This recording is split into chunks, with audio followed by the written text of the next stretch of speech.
Good morning. Thank you so much for joining me today. Hello, Krissa. Good morning.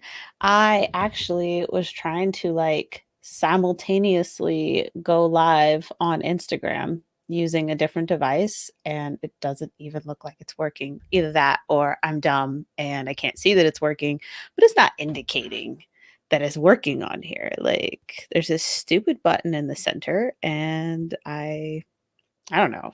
I hit the button. I don't know. Maybe nobody's watching, but it's not indicating that it's recording, so it makes me feel a bit stupid here. Let me try again. Hmm. Let's see. I hit the button. Oh, now it's checking connection, of course, and I have no title for it. Okay, that's cute. No title. Just going to go live on Instagram. All right, so that was fun. I'm glad that we got to do that together this morning. So today is the Marketing Monday show, live stream, whatever. So Marketing Monday, if you haven't been here before, Marketing Monday is all about just kind of diving deeper on a topic. And this content does end up on the Defiant Business podcast. So you'll want to check out the podcast. If you've missed past Marketing Mondays and you're like, crap, I didn't realize this was, going to be such great content. I want to check this out. Definitely go check it out on the podcast. And to that point, before we get into today's Marketing Monday topic, just a couple of announcements. I've got the Why workshop running tomorrow, so you can just drop a comment. Let me know if you need in on that. It's tomorrow. There's about 5 or 6 seats left. And if you're watching on Instagram, you can go ahead and click the link in my bio, and it's actually that first option at the top, the Why workshop. If you want to check out the landing page, let me know. And then new podcast episodes, wonderful, fortuitous and serendipitous timing. The episode that went live on the Defiant Business podcast today is actually the importance of going deep on your why. So it's a great reason for you to check out the workshop for sure. Going deep on your why is actually the key to unlocking things like your brand vision, your brand values, your mission. But more importantly, the deep rooted energy that should infuse every single aspect of your business. So that's why you want to go ahead and dive in on that. Yes, Krissa, it is going to be amazing. I'm really excited. It's looking like I might actually have a smaller number of people who are participating, and I'm actually kind of excited about that. It's a very deep and emotionally involved process. So we'll see how it turns out, though. Krista just asked me, am I live on IG now? Yes, I am. Although, of course, now there's no title for my live stream because I just randomly pushed buttons. So that's always exciting. Yes, good morning. I'm really excited to have some people here watching today. So just like last week, what I'm going to do is I'm going to run through my planned content so that way it's easier in terms of editing and stuff for the podcast. And then I'm going to come back to the comments, answer questions, comment on your comments, if you will. And that's kind of how we'll roll through things. So I see your comments. It makes me very happy to see the comments and watch the comment number go up because I'm streaming from StreamYard. So don't be afraid to put your comments and questions there as they come to you, and just rest assured that I will definitely get back to them. Okay, so to that end, hello, everybody. This is Ruthie, founder of Defy the Status Quo, and I am the radically authentic brand strategist, and I'm the founder of Defy the Status Quo, and my phone is making noise. That's unusual. And I'm really excited to have you with me today. So today we're actually going to talk about brand business dissonance. Now you can try Googling that, but I'm willing to bet that you won't be able to find it because your girl, I'm pretty sure I coined that term. I made it up. So this is really exciting in this world of everything being digital and online and stuff, because it's not often that we get to feel like we've really made something up ourselves, right? And I feel like I'm sure other people have talked about this, but this is at least the label that I am giving to this phenomenon, if you will.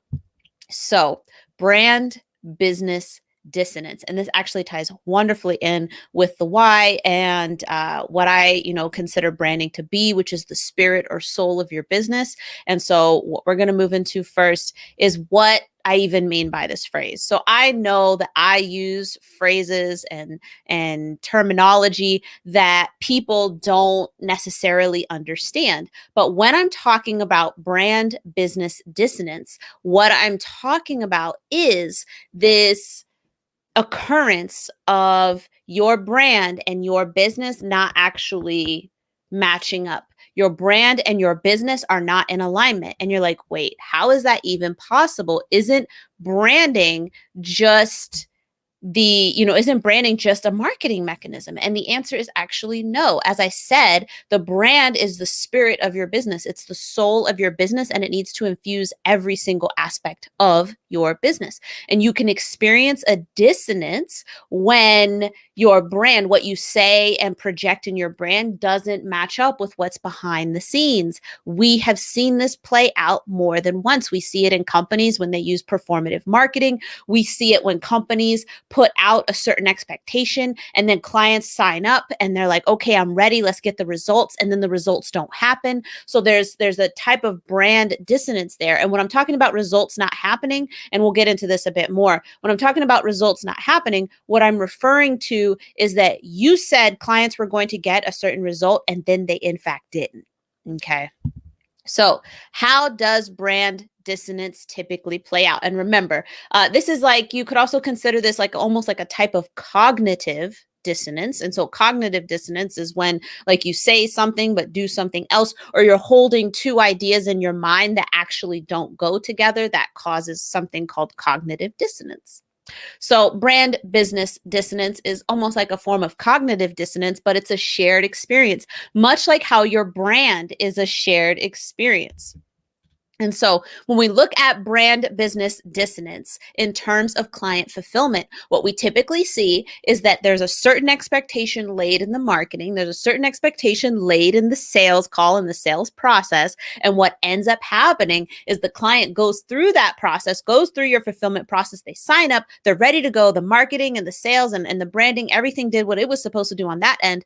But your client fulfillment does not match up with what you put out in your marketing and your sales and your brand. And I'm not just talking about one person not getting the results that they wanted. What I'm talking about is a pattern of people not getting what you said they were going to get. That's what I'm talking about. It's a pattern of people who aren't getting what you said they were going to get. And so you have a brand business dissonance because you kept your brand spirit out of your client fulfillment. Oof. You kept your brand spirit, your brand soul, your company soul out of your client fulfillment. And so for an example, you say, oh, marketing.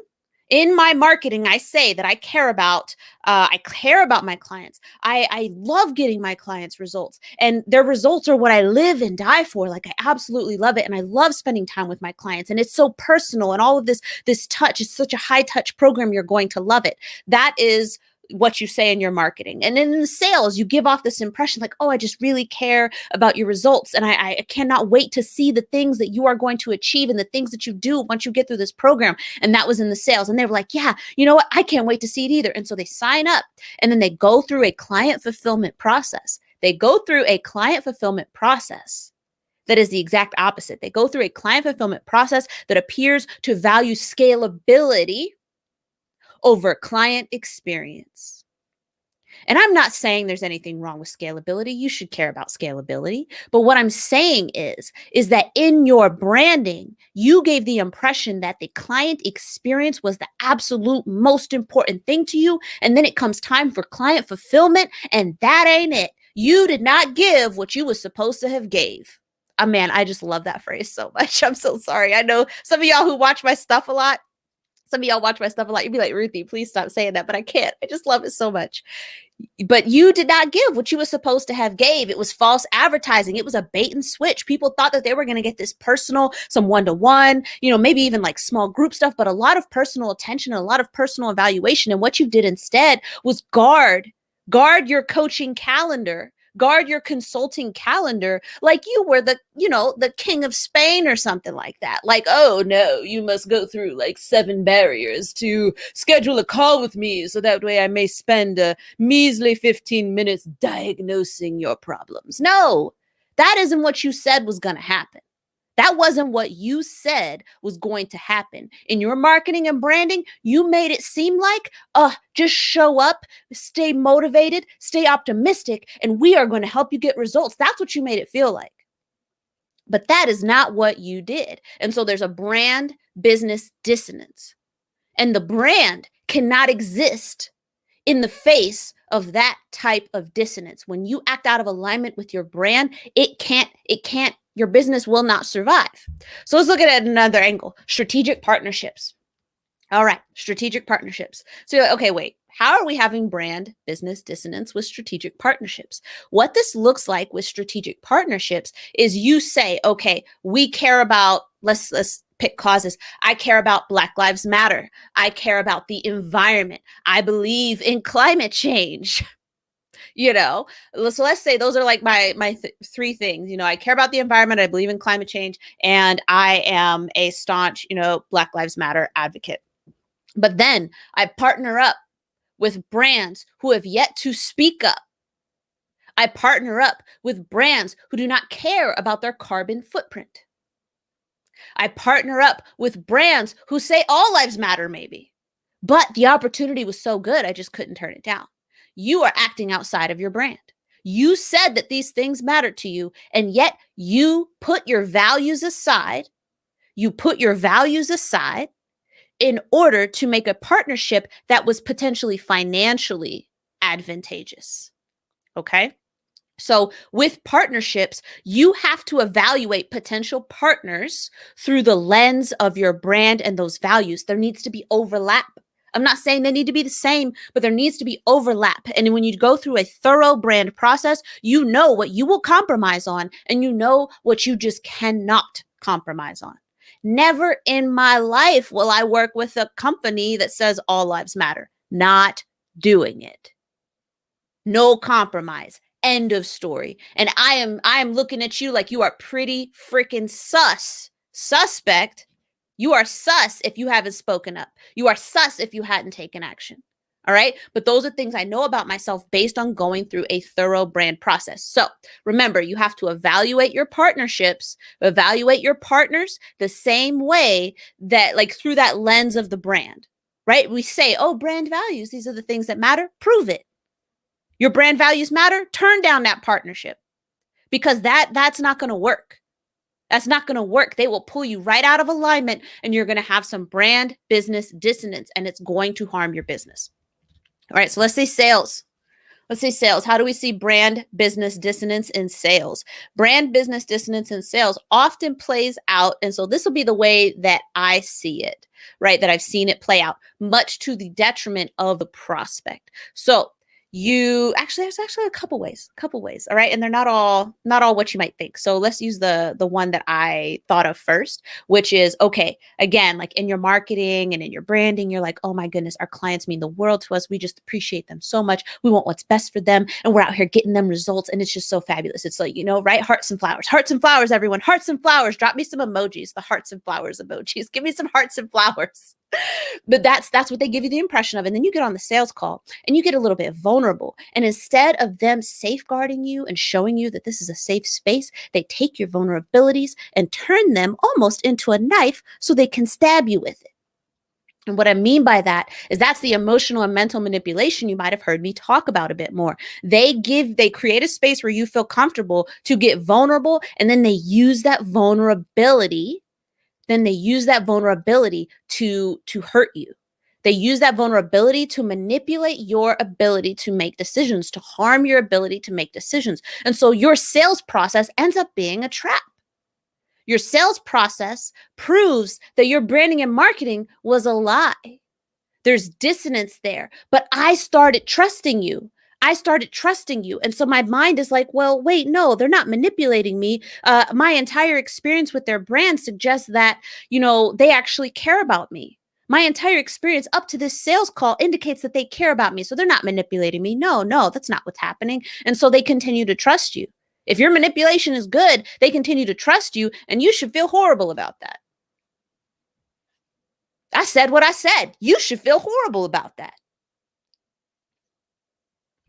All right, and then let's look at marketing.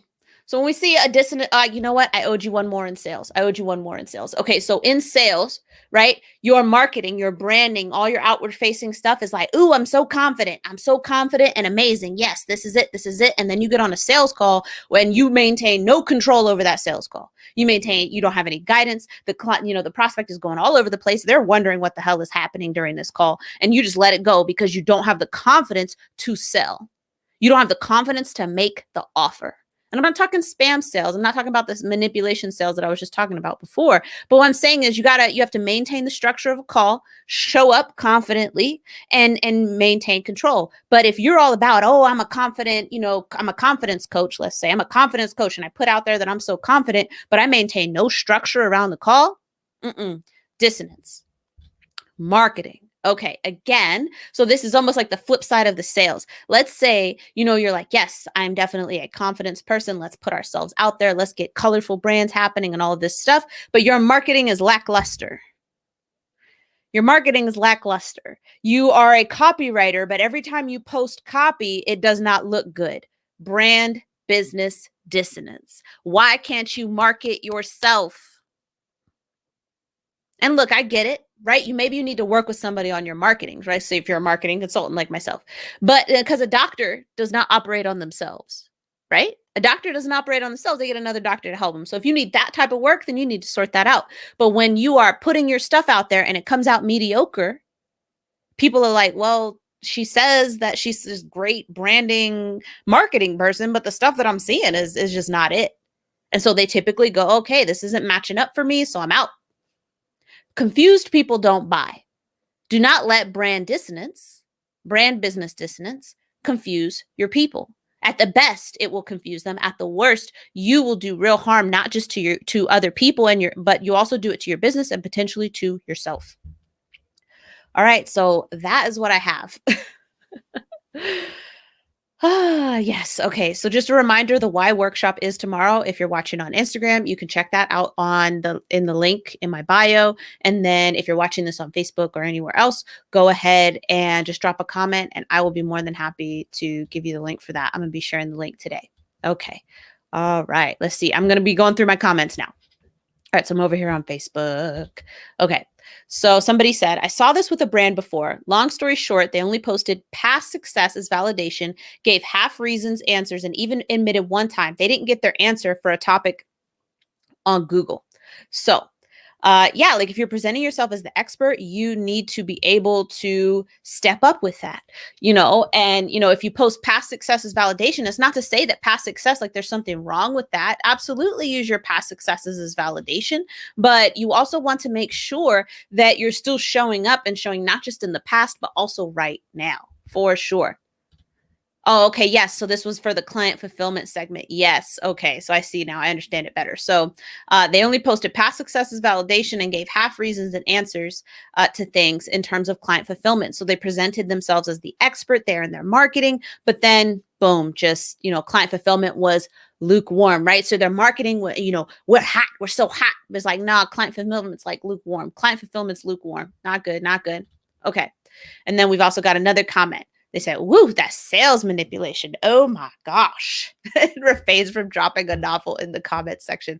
You know what, though? You could drop a novel in my DMs. I'll share my novel with you if you want. I'm getting more open about sharing my story here. So sharing my own story in terms of the my understanding of the manipulation, but also being sold things unethically and that type of stuff. So let me go ahead. I'm also on Instagram going live. This is my first time going live on Instagram. It's very exciting. Okay, so let me go ahead and check the comments here. Oh, Lorvelle, thanks for being here. Chris is here. Holly's here. Thank you. I'm really glad that resonated with you, Lorvelle. I was watching your comments as I was continuing on. So, so I saw you when you posted that. All right, here we go. Yep. So just to be clear, a lot of these points aren't just observational for me. They are lived experience, and granted it was with, it's not like I have all the experiences in the world from everybody that there is to have experienced it from, but a lot of what I'm explaining now is research I've done based on my own personal experience. So I know a lot about what's going on with that. Yeah, Krista, let me know if you've got other questions about the strategic partnerships in terms of evaluating them. A lot of people think you just have to evaluate them based on like financial benefit, but that's not it. You also have to look at, okay, is it going to damage my brand or improve my brand by aligning with this partner? By publicly announcing this partnership, will this be good for me or bad for me? And so that's, always a really big question. Yes, yes, yes. Okay. Let's see. So Krista said, she said, oh gosh, if you have a problem as you address, they definitely need to work with a marketing consultant. And oh, thanks. She's so nice to me. She's so nice to me. She actually just connected me with somebody. So I'll be hopefully doing a Facebook Live interview. And that's what you do, right? With your community. You amp them up. Okay. So, all right. So I've gotten through my comments here. I'm pretty pumped. Humaira's here now. I know, Humaira, I just ripped off my own Band-Aid in terms of this Instagram live thing because I haven't done Instagram live before. But for those of you who know me, you know that I also spend some time on Clubhouse. I spend a lot of time on Clubhouse. And so I'm like, okay, I need to use Instagram more. I need to use Instagram better, and stop hating on Instagram and having all of this like resistance to Instagram because I do have a lot of people who consume my content on Instagram now. It's just fact. It's probably my fastest growing platform next to Clubhouse. So that is what I have for y'all today. And thank you so much for your comments and your support. Like I said, I will be talking more about my experience in terms of what's driving all of this talk around ethical business, ethical marketing. Again, some of it on my own like lived experience, but also feedback I've gotten from other people in the space. And I've got some ideas now. So stay tuned, but I've got some ideas now in terms of what potentially could be developing and adding some standards and some integrity back into our industry, our coaching, consulting, service providers industry. I want integrity. I want standards. And I've had a lot of really big ideas happen over the last few days. So I may have something to offer you here just very shortly. But thank you so much for joining me. And yes, I guess this will be a regular thing. I've been going live on Facebook for quite some time, but Instagram is new. So I'm going to try and make this a regular thing as well. So thank you so much for joining me today. And this was a Marketing Monday live stream with Ruthie Bowles, the radically authentic brand strategist. I will see you next week.